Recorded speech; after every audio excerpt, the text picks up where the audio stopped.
Today, we're diving into the epic history of Japanese culture. It's an incredible story of how centuries of conflict, deep isolation, and brilliant innovation forged a nation that's truly unlike any other. You know, Japan is a land that's just full of these amazing contrasts. You've got this serene, timeless world of ancient temples and traditions living right alongside the hyper-modern pulse of sprawling megacities. But it's more than that. They're not just side by side, they are deeply woven together into the fabric of daily life. So, that gets us to the big question we're going to tackle. How did this even happen? How did one nation become a master of both ancient arts and, cutting-edge science? Well, the answer is buried deep in its unique history. To really understand Japan, we have to go way back to the beginning. Its earliest foundations weren't built in a vacuum. They were actually shaped by these powerful ideas that flowed in from its neighbors on the Asian mainland.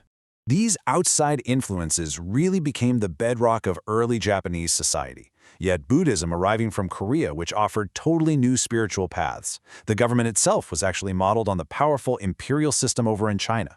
And by 794, a permanent capital was set up, creating this stable center where a distinctly Japanese courtly culture could finally start to blossom. But that central authority, it wasn't going to last. The imperial court got more and more focused on its own internal politics and kind of started neglecting the provinces.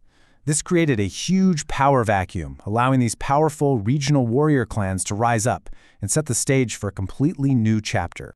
And that brings us right to the age of the samurai. For the next 700 years, it wouldn't be the courtiers in the capital calling the shots. Nope, it was the powerful warriors out in the provinces who would shape the destiny of Japan.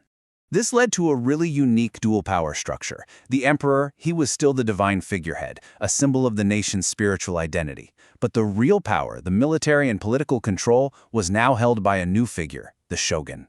The title, shogun, literally means great general. And in 1192, a man named Minamoto no Yoritomo became the very first to hold this title, establishing a military government far from the emperor's court. That one act marked the official start of nearly 700 years of rule by the warrior class. Now, the samurai lived by a very strict code of conduct known as Bushido, which means the way of the warrior. And this wasn't just about fighting. It was a whole philosophy that governed every single aspect of their lives, built on absolute loyalty to one's lord, unwavering personal honor, and just fierce self-discipline.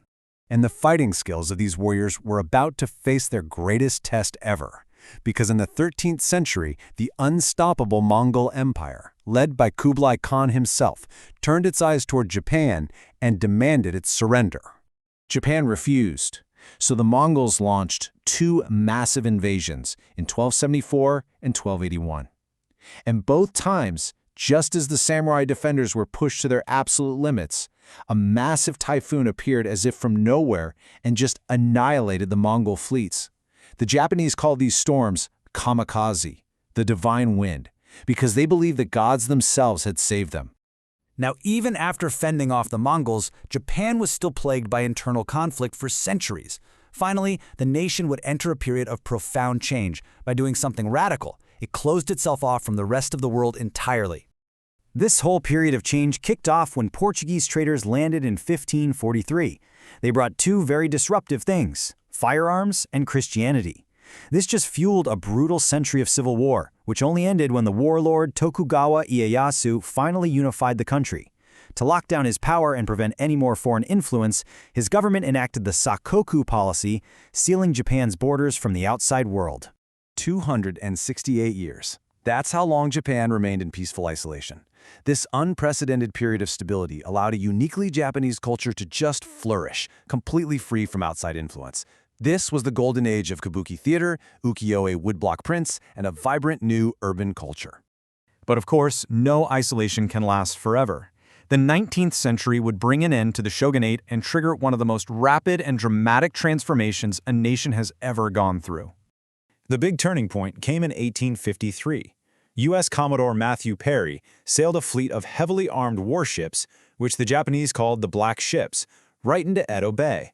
He had one simple demand: open Japan to trade or face the consequences. The shogunate, unable to match that kind of firepower, really had no choice but to agree. This perceived weakness caused the shogunate to just crumble. In 1868, power was restored to the Emperor Meiji, which kicked off the Meiji Restoration, a period of modernization so fast it'll make your head spin. The government adopted Western technology, created a modern conscript army, and built a new nation-state seemingly overnight. The victory of this new army in 1877 marked the final tragic end of the samurai class.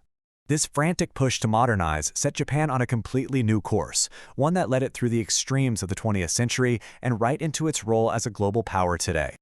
The first half of the 20th century saw Japan become a major imperial and military power, all culminating in the devastation of World War II. But after its defeat, the nation made a truly remarkable pivot.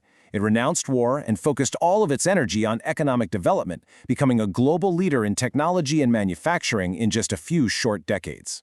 And through all of these radical changes, from feudalism to isolation, from imperialism to a global economic powerhouse, there's a common thread.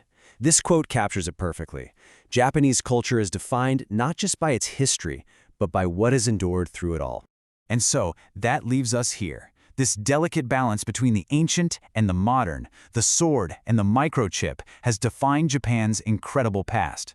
The great question now is not if this balance will continue, but how it will shape Japan's future.